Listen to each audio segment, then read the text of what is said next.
get your picking together, your alternate picking, and you finally picked it up, but you gotta practice like this.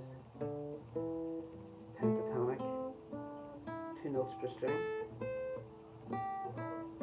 and you're keeping your fingers close to the frets, and that early stage where you're really refining a lot of the sort of physical aspects, and that's where we start from when we go to play like that, You can be quite musical doing that. I think a lot of us let that go at some point, and it's like, you missed the trick there, man. that was some of your best stuff right there, Because I get into like B.B. King, and he says, he was listening to Lonnie Johnson, and that's where he was getting the idea of phrasing. And I started to hear phrasing. Well, what does that mean? You know what I mean? And it's like, oh right, it's playing like 2 notes and then leaving a gap. So I started trying to learn it. I still didn't realize what it was, what, if any, was the benefit,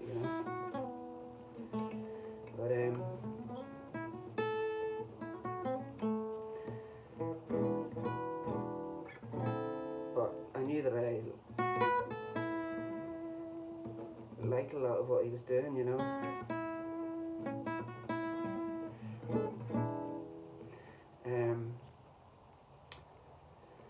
So it becomes a thing of little scale runs,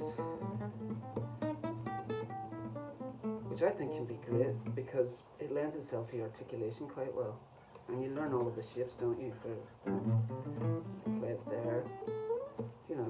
If you're a hip little halfway jazzy kid, then you probably learned all this stuff, when you were still in the crib.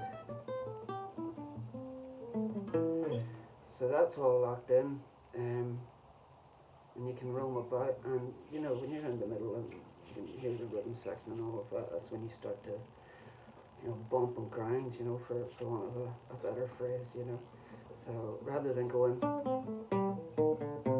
you go, do little moves like that. Do you ever watch that guy? He's like the nerdiest guitar virtuoso of all time. Fantastic, like jazz guy, plays a Telecaster. Can't quite get his name. Very soft spoken, very philosophical. But I love to see it when he completes an amazing, mind bending run. In terms of musicality and restraint and all sorts of nonsense that we'll not nerd ourselves to death with. But when he finishes the run, he'll go like that. He sort of, like a bowling action or something like that. I love to see it. I love to see it from a guy like that, So yeah, the other thing then seemed to be, well, you're learning licks, everything based off that.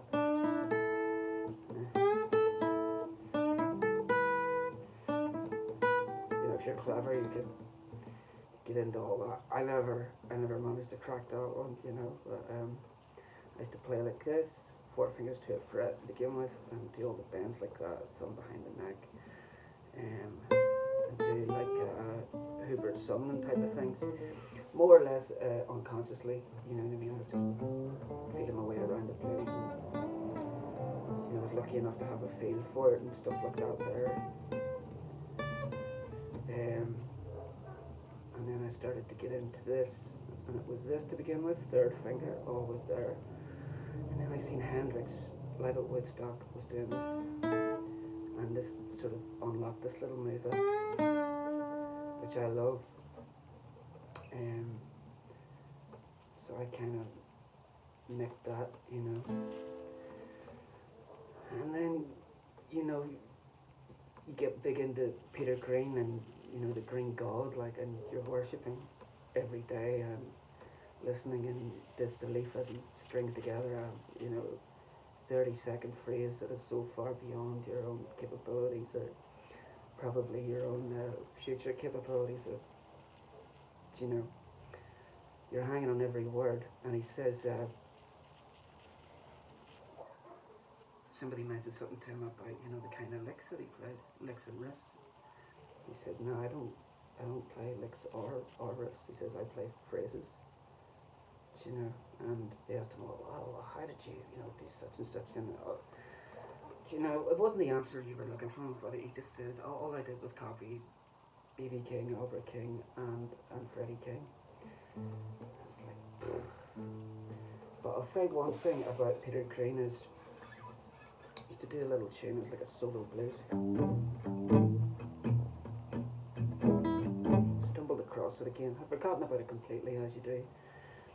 And stumbled across it one evening on the old YouTube.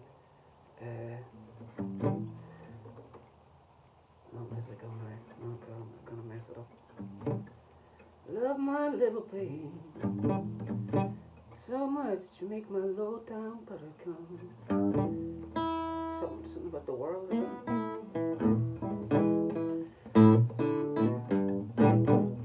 It's all like that, but you know, the actual feeling with which he sings the blues or sang the blues at that time, he's so committed with his whole soul and his being, and so strongly identified with it that it's costing him his life. It's costing him his sanity, and it's too much. And I really identified with that and was attracted to that sound. I was going down a similar path, you know, albeit not quite. I was a bit more Danny Carlin than Peter Green, you know, but you know, I think that's something to be noted, you know. I can't explain it, but there's something there, do you know what I mean? Something there. Yeah. Oh, Peter Green. Anyway, better play a song, so.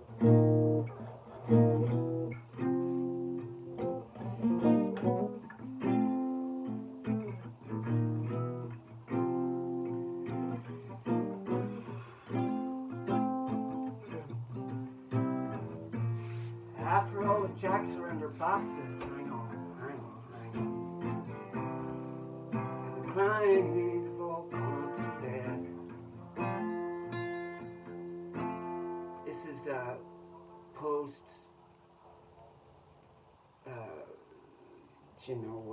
sub Hendrix realization effort, alright. Rather than bash your brains in and go.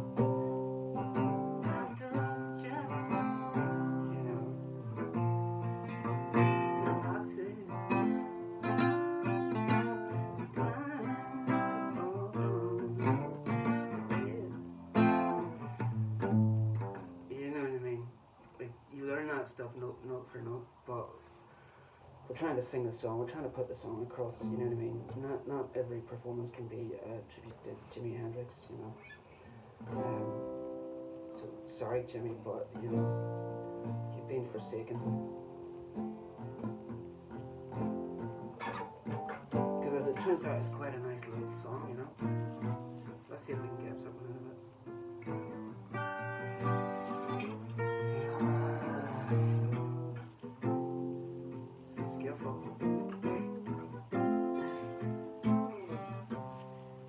After all the jacks are in their boxes,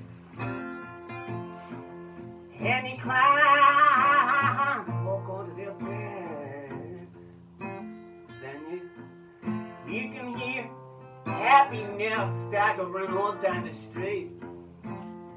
Dry run, right? Footprints dressed in red. Probably the best part of the song. And the wind crying, too eager. Alright, let's see.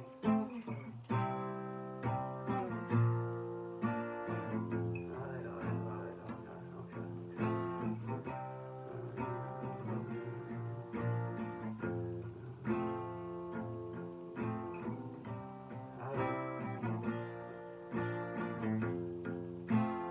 okay. I think Hendrix just stole a complete verse. Can't access it, but we'll change it up. You know that the traffic light's gonna turn up here tomorrow. Hang on. Shine the emptiness down on my bed. Coney Island, sags on downstream, where life to live, it was dim, and the wind screams, Mary.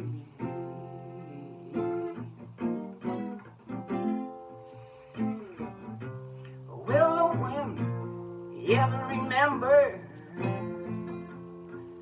all the names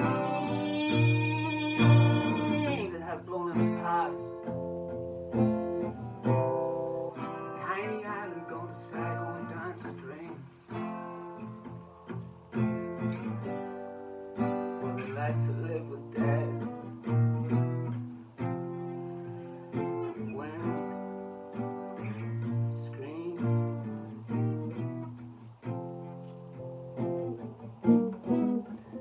Yeah, man. I should never have banished Hendrix, man. I was out of line.